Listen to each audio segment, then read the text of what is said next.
Keeping a budget can feel overwhelming at first, but once you master it, it can be the key to your financial goals.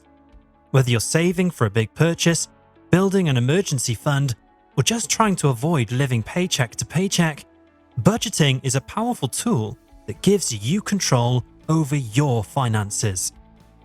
Budgeting isn't just about restricting your spending. It's about understanding where your money is going and making it work for you. By creating a clear plan for your income, savings, and expenses, you can reduce financial stress, make better decisions, and build a stronger financial future. Just remember that I'm not a financial advisor, but I will go through how I regularly keep a budget. So, in this video, we'll cover 6 essentials for keeping a budget that will help you manage your money. Number 1. Understanding the importance of a budget. When you take charge of your money, you gain control over your life. So, the first essential part of budgeting is knowing why it's so important. Here's a few ways that a budget is not just a financial plan, but a pathway to self-improvement.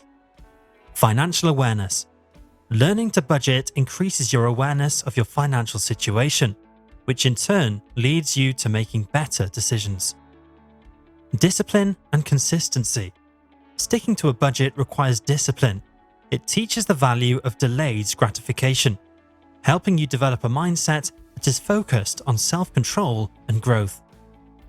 Reduced stress. Financial uncertainty can be a significant source of stress and anxiety. A well-planned budget can alleviate these feelings, allowing you to focus on other aspects of personal growth, like mental and emotional well-being. Investment in self. Budgeting enables you to directly allocate some of your money for personal development, such as courses, workshops, or resources that contribute to your growth. We'll get into that later in the video. By staying on top of your budget, you're setting yourself up for success, not just financially, but in all aspects of your life. This is why, every month, you should make sure to create and follow a budget as simple or as complex as you want it to be. Number 2. Income. In creating your budget, you must account for your income. This is the amount of money coming in during the specified month, even if it is not the same every time. Without knowing this, it would be impossible to manage your finances. Outline all your sources of income, including your paycheck from your job, your business, or your side hustle. Maybe your family gave you a monetary gift for Christmas. Any return on your investments. Make sure to only account for the net income, after taxes and deductions. This will be critical for accurate budgeting. One concept you should keep in mind is that it's not necessarily about spending less, but earning more. This is easy to say, but in practice takes some time. Seek to learn new skills that enable you to get better at your job or your business management. We'll get into that part in just a moment. Just remember not to spend it all at once, or you'll regret it when you have nothing left a week away from getting your next paycheck. Number 3. Savings. It's important to have savings even if the interest rate isn't doing much. Try to set aside some of your money before you spend on anything else. As they say, pay yourself first. You could, for example, make it automatic at the start of each month. Make it a habit to allocate part of your income to your savings. When possible, the recommended minimum amount is 10% of your income. However, if putting money away means you are struggling to keep up with your bills, then don't keep the money. Focus on paying those bills, putting food on your plate, and increasing your income. But once you are able to have savings, make sure you have access to this fund in case of emergencies, accidents, and unexpected bills. In fact, your first savings goal should be to have 3 to 6 months worth of expenses available just in case. Once you have this covered, don't forget that savings is still money that can be spent, should be spent. Save for short and long-term goals, such as vacations, a new home, or maybe your first car. Don't spend some of your savings on buying stuff you don't need. Put your money towards something that is truly important to you. Number 4. Investments. Let's say there are 2 types of investments, financial and personal.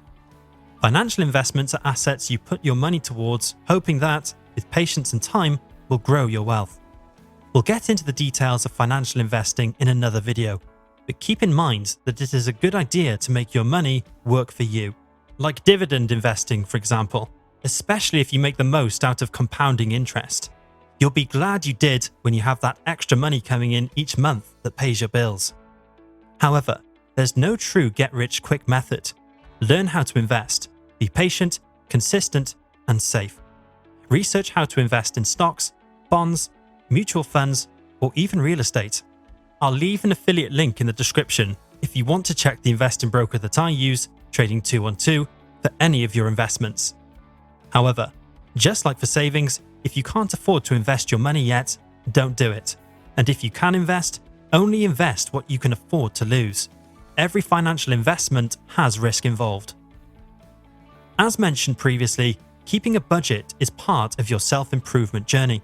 This means that your budget should also reflect your self-improvement expenses. Invest in yourself as soon as you can. Use some of your hard-earned money to work on yourself. You deserve to. Here's a few ways you can invest in yourself. Looks.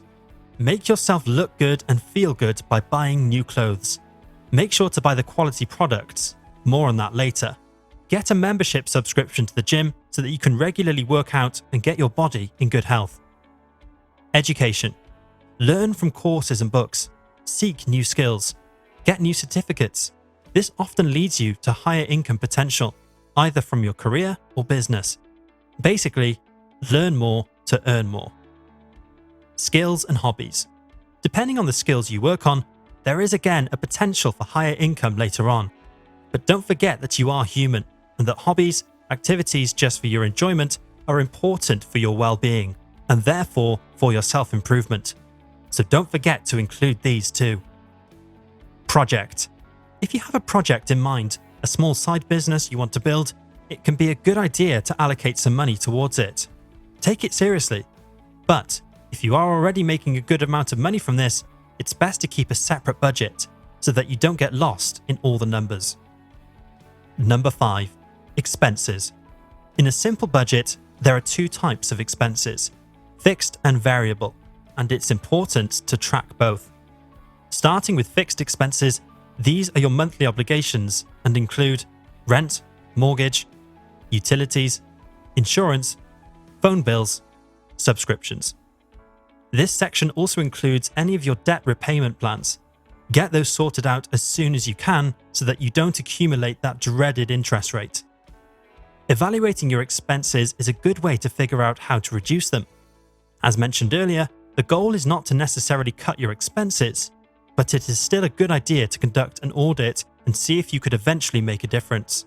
Are you maybe paying a little much on some of your bills? You could maybe call the various organizations and cheekily ask to pay less. Plus, check if you have any subscriptions that are no longer relevant for you. Do you really need that monthly magazine that you never read but just look at the pictures? Once you know what recurring bills you have to pay, set up automatic payments whenever possible to avoid any late fees and missed deadlines. As for variable expenses, these include groceries, entertainment, transportation, and whatever is left. When budgeting for groceries, it will depend on where you live and the cost of living there. Have a look around, see what you usually buy, and check out the prices. Be sensible. Don't buy that expensive caviar in the first week after getting paid if it means you eat barely anything in the last week of the month. Prioritize what you need to buy in order to be healthy, then see if your income allows you to allocate more spending on groceries. And don't forget to check out discounts and coupons. Plan your meals ahead and make a list of what you need to buy before you go into the store. And remember, never go grocery shopping when you are hungry. Don't forget to account for your transportation expenses. These include gas, car maintenance, and public transport. It's up to you to choose how you commute to work and get around, but make sure you are aware of the money you are spending on it. You also decide whether to include car loan repayments and insurance here or whether you keep these in your fixed expenses. For the entertainment part of your expenses, be reasonable. It's easy to overspend in this category. Don't get me wrong, I'm not telling you not to go out and have fun with your friends at the bar, cinema, or bowling alley. Enjoy yourself. Enjoy your life, but be careful not to overspend and make yourself miserable in other areas. In fact, you should prioritize going out and creating memories with others rather than making material purchases. Use your money to do things, not buy things. In his book, The Happiness Advantage, author Shawn Achor states that, contrary to the popular saying, money can buy happiness, but only if used to do things as opposed to simply have things. When you spend money on experiences rather than material objects, it produces more positive emotions that are more meaningful and will last for longer. So, try to allocate some money for activities. You could always look for cheaper alternatives anyway. Set yourself some limits so that you don't go overboard. Whatever is left after subtracting all your savings, investments, and expenses from your income, I call spare. This is your discretionary spending and is meant for any purchases that are occasional, such as gifts or spontaneous buys. However, be careful with these. If you can't afford it, don't buy it. Otherwise, that defeats the purpose of keeping a budget. If you do decide to purchase something, then, as the author Richard Templar puts forward in one of his rules for life, shop for quality, not price. Quality items last longer, are stronger, and don't break so easily, meaning that you won't need to replace your purchase anytime soon. In the long term, you might even save money by doing this. Your spare money should be the last of your worries. Focus on everything else mentioned previously. Focus on having enough to eat, get to work, and pay your bills. Number 6. Tracking regularly. Tracking is easy. You subtract each expense you make throughout the month from the amounts you set in each category. Regularly tracking expenses is key to staying on budget. Without consistent tracking, it's easy to lose sight of where your money is going. Aim to do this several times a week, either by checking your bank account or using receipts and updating your budget accordingly. I recommend creating a spreadsheet to track your budget either on Excel or Google Sheets. It's a good idea to use the exact amounts, even if it's not whole numbers. This will allow you to avoid any discrepancies between your budget and your bank account. Keep in mind that your finances won't stay the same throughout the years. Be flexible. Adjust your budget to accommodate any lifestyle changes. Reevaluate it whenever it is needed.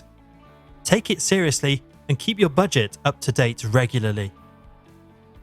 To recap, in order to manage your finances correctly, it is crucial to keep a budget. Understand the importance of tracking your money. Outline your income. Put some money into a savings account and invest some of it. Be careful with your expenses and track them regularly. Spend less than you earn, and whatever happens, you can handle it. Thanks so much for watching. If you've enjoyed this video, don't forget to like and subscribe for more self-improvement advice. I'd love to hear your thoughts, so drop a comment down below. And don't forget to check out the full transcript over on the website. I'll see you soon.